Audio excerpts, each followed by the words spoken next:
माननीय एकनाथ शिंदे साहेब काल दिल्लीमध्ये होते हे तुमच्याकडनं मला आता कळलेलं आहे. त्याच्यामुळं दिल्लीमध्ये त्यांनी कोणाची भेट घेतली काय घेतली, कारण मी पूर्ण दिवस सभागृहामध्ये होतो. शेवटी दिल्लीला नेत्यांची भेट घेणं, मुंबईच्या विकासासाठी, महाराष्ट्राच्या विकासासाठी निधी उपलब्ध करून आणणं ही आमची सगळ्यांची जबाबदारी आहे.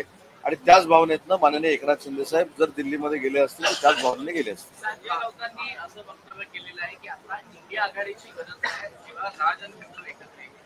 इंडिया आघाडीची गरज नाही आहे. नाही, लोकसभेपुरतं होतं असेल, विधानसभेपुरतं होतं असेल, कदाचित ही युती झाल्यानंतर, स्वतःची इच्छा पूर्ण झाल्यानंतर बाकीच्या पक्षांबद्दल देखील ते हीच भूमिका घेऊ शकतात. म्हणून मी सुरुवातीपासून सांगतोय की मराठी माणसाचा जो मेळावा झाला त्याला युतीचं वलय कोणी लावू नये. अजून बरंच पुलाखालून पाणी जायचं शिल्लक आहे.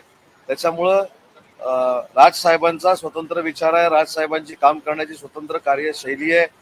मी एक महत्वाचा व्हिडिओ जो तुमच्या माध्यमातून आम्ही सगळ्यांनी बघितला त्याचा मी उल्लेख करतो. युबीटीचे पक्षप्रमुख माननीय एकनाथ शिंदे साहेबांवर टीका करत असताना भाषणातनं जी माननीय राजसाहेब ठाकरेंची बॉडी लँग्वेज होती तीच अनेक काही गोष्टी सांगून जातं. कारण मराठीच्या मुद्द्यावर त्यांनी राजकारण केलं नाही तर मराठीला न्याय देण्याची भूमिका त्यांच्या भाषणातनं मांडली. आणि बाकीच्यांनी मनसेच्या जीवावर किंवा राजसाहेबांच्या जीवावर, जमलेल्या गर्दीच्या जीवावर माननीय एकनाथ शिंदे साहेबांवर टीका करण्याची भूमिका मांडली.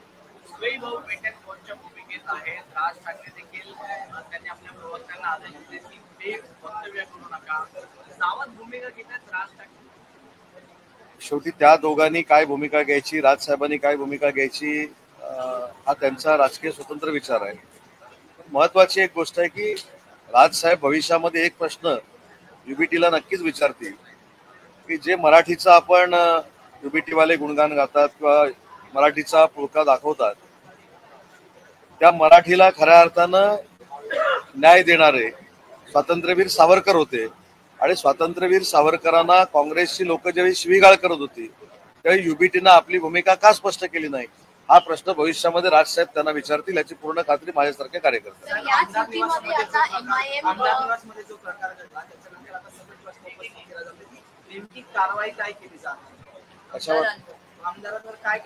याबाबत माननीय मुख्यमंत्री देवेंद्रजी फडणवीस साहेबांनी भूमिका सभागृहामध्ये मांडलेली आहे.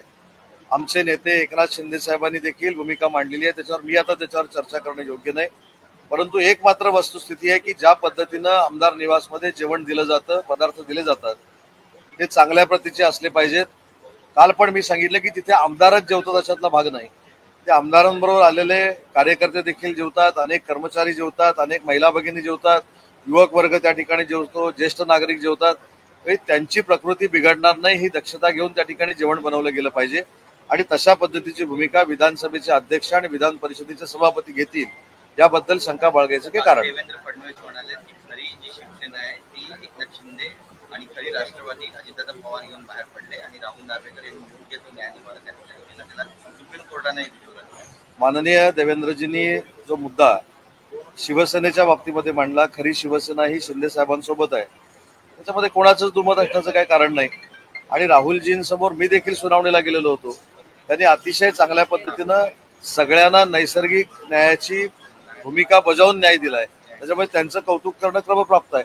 काल संजय गायकवाड यांना ताकीद ही मुख्यमंत्री एकनाथ शिंदे यांनी दिली. त्यानंतर सीएम यांनी देखील नाराजी दर्शवत कारवाई करावी असे सभापतींना आदेश दिले आहेत. आता माफीनामा कधी मागणार संजय गायकवाड? मला असं वाटतं की माफीनामा मागण्यापेक्षा नेत्यांनी ज्या काही कानपिचक्या दिलेल्या आहेत त्या त्यांच्यापर्यंत पोहोचलेल्या आहेत. संजय गायकवाड देखील एक कार्यक्षम आमदार आहे. जरी त्यांच्याकडनं तो प्रसंग घडला असला तरी त्यांना जेवण मिळालं याच्यापेक्षा ते बाकीच्यांना जेवण मिळू नये यासाठी त्यांनी कालची ती भूमिका घेतली होती. पण त्या भूमिकेचं मारहाणीचं कोणी समर्थन करत नाही. अशा पद्धतीची मारहाण कोणीच करू नये. त्याच्यावर कायदा आहे, कानून आहे. कायदा कानूननं जर आपण गेलो असतो तर त्या कॅन्टीनवाल्यावर देखील कारवाई होऊ शकली असती. त्याच्यामुळे त्यांच्या कृतीचं कोण समर्थन करते अशातला भाग नाही. परंतु ते देखील अनेक वेळा विधानसभेला निवडून आलेले आमदार आहेत.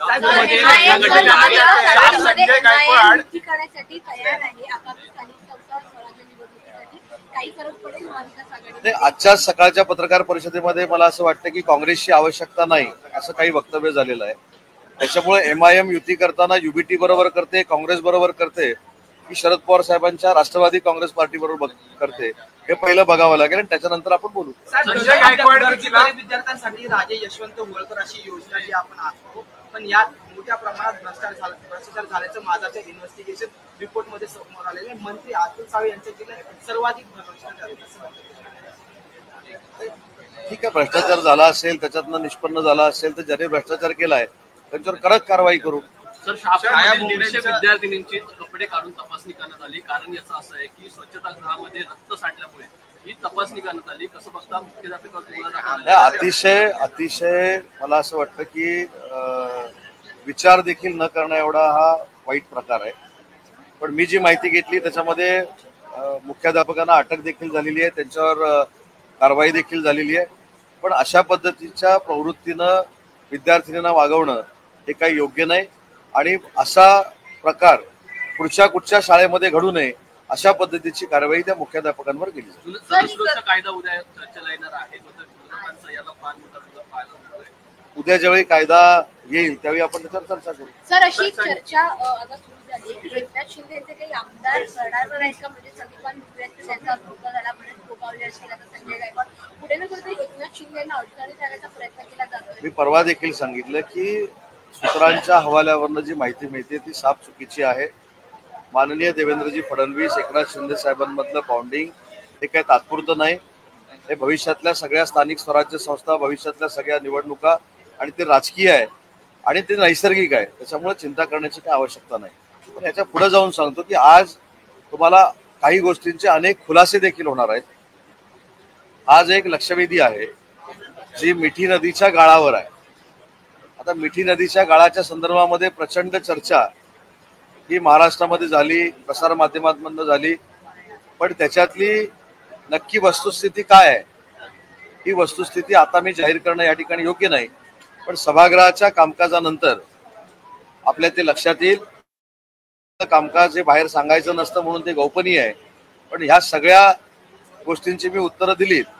पण जी लक्षवेधी आणि जो प्रश्न महाराष्ट्राच्या समोर, मुंबईकरांच्या समोर मिठी नदीचा उभा होता त्याच्यामध्ये नक्की काय घडलंय हे देखील आज सभागृहामध्ये तुम्हाला कळेल. इंडी गठबंधन जो है नातेवाईक के छाया पर है. संजय राउत ने बयान दिया है कि शायद इंडी गठबंधन थांब मराठीत एकदा होऊ दे ना, मराठीत होऊ दे. छाया मुंबरे यांच्या नावाच्या वाईन शॉपचा परवाना आहे सध्या चर्चेत आहे. वायुवेगाने हा परवाना ट्रान्सफर करण्यात आला अशी माहिती मिळते. काय वायुवेगाने कसा ट्रान्सफर करण्यात आला याची माहिती घेऊ. शिरसाटांसोबत पण जरांगे पाटील आता म्हणतायत महायुतीमध्ये तीन प्रकारची सत्ता आहे. पण तुमच्या शिवसेनेची काही निवडक नेते किंवा आमदार किंवा खासदार नेहमी चर्चेत राहतात. नेमकं कारण काय आहे? तर पक्ष फार मोठ्या ताकदीनं वाढतो याचं हे लक्षण आहे. पण ते जर वाईट कृत्य असेल तर त्याचं समर्थन कधी एकनाथ शिंदे साहेबांनी केलेलं नाही.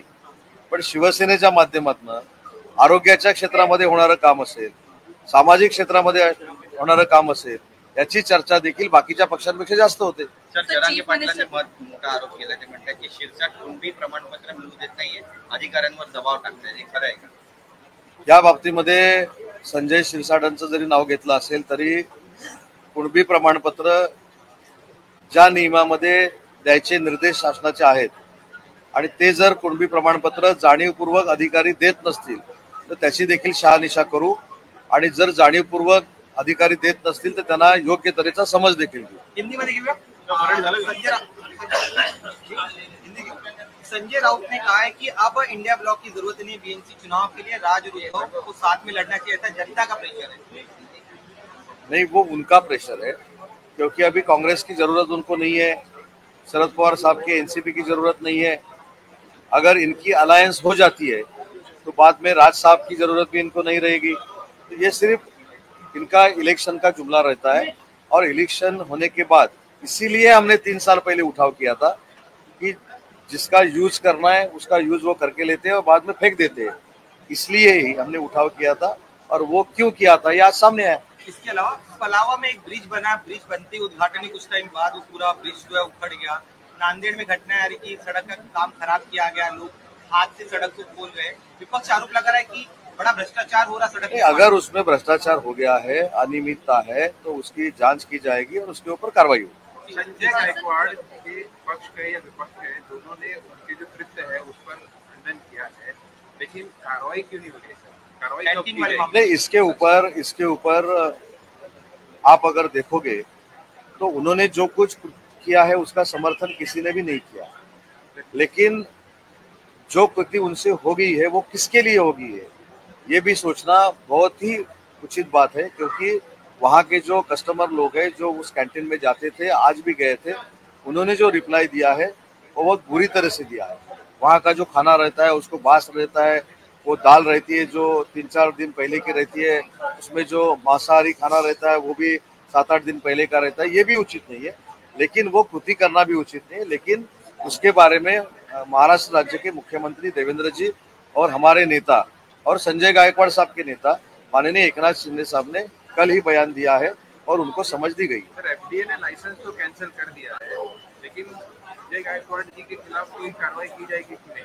मैंने यही बोला कि जो कृति उन्होंने की है उसका समर्थन कोई भी नहीं करता, लेकिन आगे जाके ये थोड़ा सोचना चाहिए कि अगर वो जो दाल थी, वो जो मांसाहारी खाना था, वो किसने अगर खा लेते और उसमें से बीजबाजा हो जाती तो क्या करते।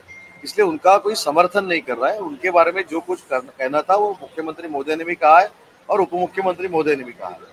सर, पर क्या आपको लगता है ऐसी घटना के बाद किसी पे कार्रवाई होनी चाहिए? एक तरफ सीएम कहते हैं कि लॉ एंड ऑर्डर कोई हाथ में लेगा तो उस पर एक्शन होगी, तो क्या आपको लगता है होनी चाहिए? जो सीएम साहब ने कल सभागृह में होगा बोले हैं उसी तरह से होगा, लेकिन मैंने ये बोला कि ये जो इंसिडेंट कल हुआ था उसका भी थोड़ा क्यों हुआ ये सोचना चाहिए, क्योंकि उसमें जो खाना था वो बहुत ही गंदा था। अगर वो कोई भी खा जाता तो उसको मेरे ख्याल से हॉस्पिटल में एडमिट करना पड़ता है। तो उन्होंने जो कृति की है उसका समर्थन कोई नहीं कर रहा है, वो नहीं होनी चाहिए थे। उसके लिए उनको समझ भी माननीय मुख्यमंत्री महोदय ने और उप मुख्यमंत्री महोदय ने दिया। मोहन भागवत ने कहा साफ है कि इंडिया ब्लॉक या कह सकते हैं वहाँ की कहानी जो है ना वो पूरी तरह खत्म हो चुकी है। मैंने उसका जवाब दिया है कि ये इनकी आदत है, इसीलिए हमने 3 साल पहले उठाव किया था। जिसका वो यूज करके लेते हैं उसको वो फेंक देते हैं। अभी तो युति नहीं हुई मनसीसी, अगर हो जाती है तो राज साहब के बारे में भी ये वैसे ही कहेंगे। अगर अच्छा होता है तो यूबीटी के तरफ से हुआ, अगर बुरा होता है तो राज साहब की वजह से हुआ। ये उनकी टेंडेंसी है और इसीलिए 3 बरस पहले हमने उठाव किया। आप भी प्रयास भी कर रहे थे सर। आप मैं ये बोल रहा हूँ कि अभी महायुति का जो प्रायोरिटी है वो भाजपा और शिवसेना की है। हमारी प्रायोरिटी सबसे आगे है, हमारे साथ एनसीपी है, इसलिए हमारा महायुति का गठबंधन है और हमारे साथ अगर राज साहब आ जाते हैं तो उनका स्वागत है। सरसंघचालक मोहन भागवत ने कहा है, मोरोपंत पिंगड़े ने ऐसे कहा था एक बार कि 75 साल होने के बाद दूर हटना चाहिए, रुकना चाहिए, अगले जनरेशन को अपॉर्चुनिटी देनी चाहिए। क्या लगता है ये बयान इसको लेके? एक तो मोहन भागवत जी मेरे से बड़े हैं, वो एक बहुत बड़े सिस्टम के अध्यक्ष है और उन्होंने स्पीच में एक बयान देने के बाद उसके ऊपर मैं बोलना ये उचित है। Maharashtra special public safety bill है जो आने वाला है, उसका विरोध कर रहे हैं। कल उसकी समिति ने रिपोर्ट भी पेश की। आगे चल के सरकार की क्या कल या परसों आने वाला है, जब आएगा तब हम देखेंगे क्या करने वाला है। जो कुछ है वो महाराष्ट्र के हित में करेंगे। सर, आपने मीठी नदी के बारे में कहा कि आज एक सवाल मीठी नदी के बारे में हाउस में आया हुआ है, उसके बारे में बाहर बोलना उचित नहीं है, गोपनीय रहता है, लेकिन उससे आपको पता चलेगा उसमें क्या चल रहा है और क्या चल रहा था। वो जन सुरक्षा कानून आप विधेयक लेकर आ रहे हैं, विपक्ष ये स्पेसिफिक आरोप लगा रही है अब नक्सलियों के बहाने आप आम लोगों की आजादी पर। मैंने इसका जवाब दिया है, महाराष्ट्र की जनता के लिए जो कुछ अच्छा रहेगा, जो कुछ योग्य रहेगा वही महायुति का सरकार करेगी। Thank you so much. Thank you. मैं बोल रही थी